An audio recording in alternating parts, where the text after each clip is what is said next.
Trojan family, what's going on? Welcome back to the USC LAFB show here on the LAFB network. I'm your host, Ryan Dyrud. Happy Tuesday to everyone, and we have a busy Tuesday at that. Lot of USC content coming at you, sprinkled about throughout the day. Apologize, got to a late start, was on dad duty this morning, taking care of that, but able to jump on now, and I'm really going to kind of break some different videos down and kind of release them so you have time to digest and consume them. So, some new DC names have come out as just, potential interests, some potential conversations.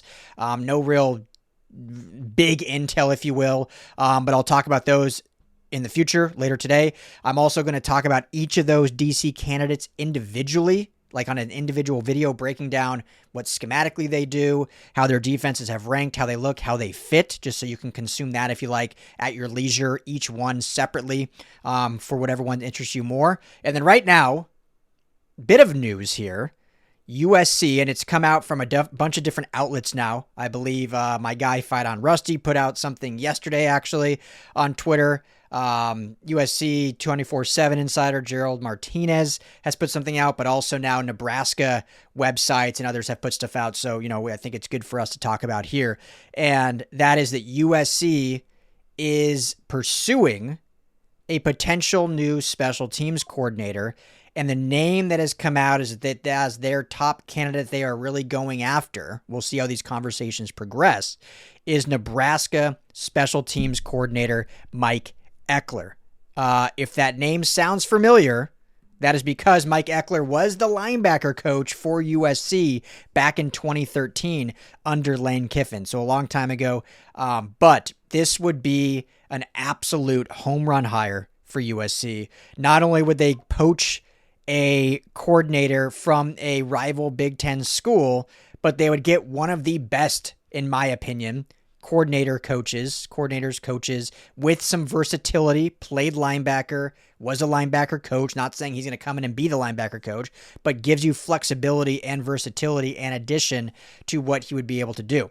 Because that's been one of the things when you have limited amount of coaches you can have, you see at the collegiate ranks, there's a lot of, I know there's been a big thing with Lincoln Riley and USC, but there's a lot of teams that don't have a quote unquote special teams coordinator just because you have limited amount of coaches you can have and kind of spread out. Now that's changed a little bit in recent years, but it's been thought to allocate those coaching titles differently instead of using one specifically for special teams and having a crossover from one of your position guys be kind of your special teams guy. And obviously Ryan Doherty has been that kind of pseudo role for USC and really for Lincoln Riley for a long time. I mean, they've had a long history together, and it's a position group or a unit, we should say, that has shown some good things, but has never been consistently complete.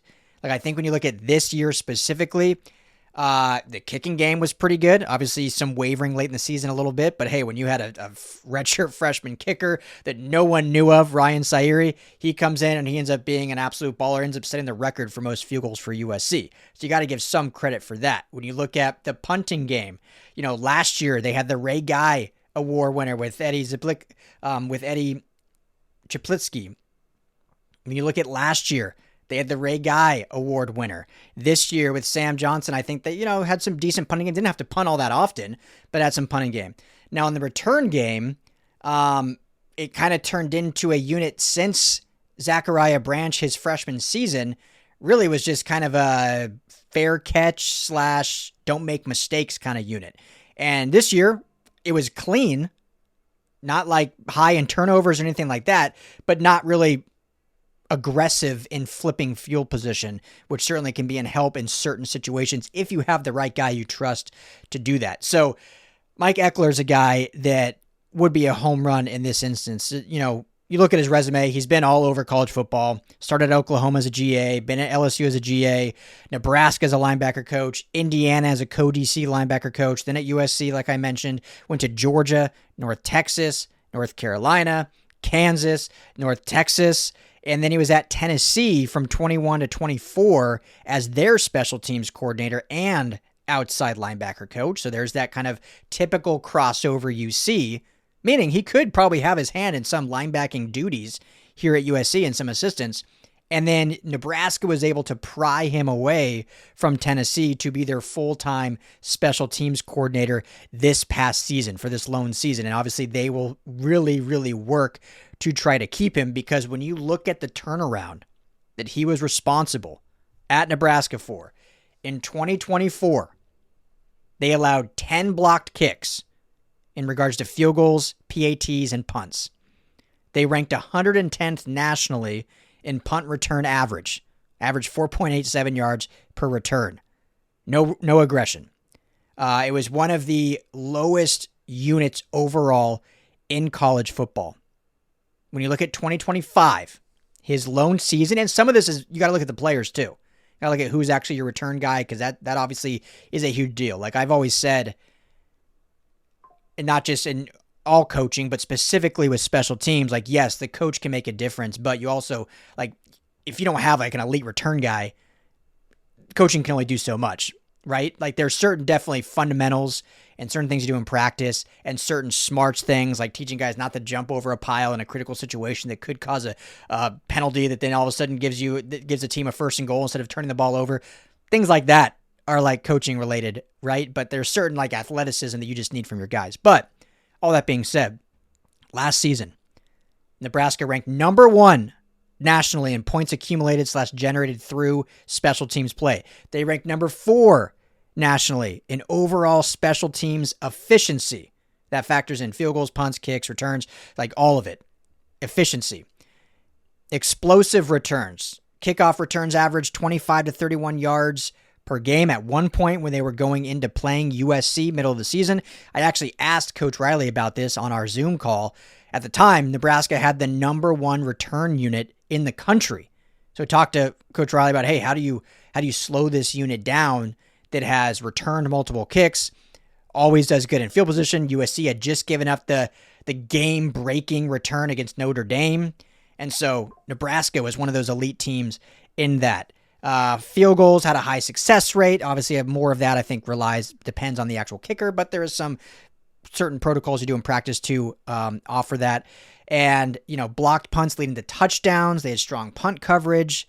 So really turned that unit around. Went from one of the bottom tier special teams group to one of the most effective and most reliable, and one of the most in being aggressive in actually flipping the field and aiding their offensive unit. So this would be a home run hire. And I've said this before, when you really want to test the pulse of a coach or a player, really look at where they came from, the fan base, the people that cover them. You can think of Coach True, right? When USC was able to hire away Coach Truman Carroll from Kansas State, you could see it across Kansas State message boards, all their fans. Everyone was like, oh, what a loss. This guy has been a game changer for Kansas State. He was the sole reason this team ended up, winning the Big 12 back then. Like, he was such a huge factor. USC got an outstanding coach, leader, role model, yada, yada, go down the list. You can think of USC, right? When there was links of Coach Hansen or even Coach Henney and Coach Belk and this to other programs, it was kind of like, oh man, what a huge loss that would be, not just in recruiting, but in development. And then you look at like Danton Lynn, and this is no disrespect, but when Danton Lynn was linked, it was like, oh man, how is that going to affect the recruiting and the team? But there was never like, oh, huge loss from Dan Lynn. That doesn't mean he wasn't a good coach. That doesn't mean he isn't going to be a good coach. But that's how I kind of check the pulse of someone by looking at where they were, how the response would be. And already in 24 hours in Nebraska, it is like DEFCON 5 or whatever was it DEFCON 1 is the worst?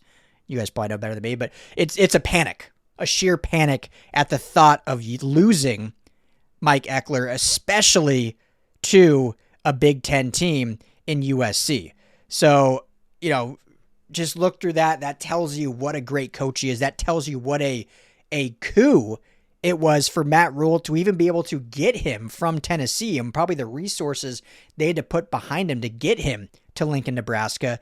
And so now if USC could now come in and swipe him and bring him out west, it'd be a huge loss for Nebraska and a big win for USC. So any new intel, any new research or anything we hear, I will certainly let you guys know. But it does, regardless if it's Eckler, does certainly look like USC, aside from the dramatic defensive coordinator position search, it does look like they are looking to upgrade in the special teams department as well, which is a huge need, and I think would be a huge, not just relief, a celebration for the fan base if they could make that happen. So Mike Eckler, name to watch, current Nebraska, could be USC. We'll see what happens in the next coming weeks. I got you posted all right here on the USC LAFB YouTube channel. Make sure to hit that like and subscribe. Like I said, I'll be back with plenty of videos all throughout the day and tomorrow, like we do every day. But usually we do about 3 a day. I think we're going to have like 6 or 7 today. So make sure to stay tuned and hit that subscribe button so you're notified on all of that. Appreciate you, family. As always, fight on. Hey, Trojan family, thank you so much for hanging out and watching the USC LAFB show. Before you go, let me tell you quickly about our friends over at Sleeper. Go right now, download the Sleeper app. It's the #1 sports app, not just for season-long fantasy, but they've got live pickers, they've got live stat updates, they've got a chat that you can chat with other users, plus the daily pick'em, which is a blast, or daily fantasy, whatever you want to call it. You go and pick 2 to 8 players across any sports. If you're talking USC, go choose J.D. Maiava in his next matchup. Pick more or less passing yards, more or less touchdowns. You stack those, and you can win real money. When you go to make your first deposit, make sure you use our promo code USC LAFB. You're going to get a match deposit up to $100. Put in $100, you get $100 free to play with from Sleeper. Put in $10, they'll match you that $10, so now you're sitting at $20 to play with. But also, right now, for any new users, no deposit required. You get $20 free entry. You can stack both. You can get the $20 for free, go make a deposit, use USC LAFB, and now you've got a bunch of free money to play with right there on the Sleeper app. Check it out, Trojan family, and when you do, tell them the guys at the USC LAFB sent you.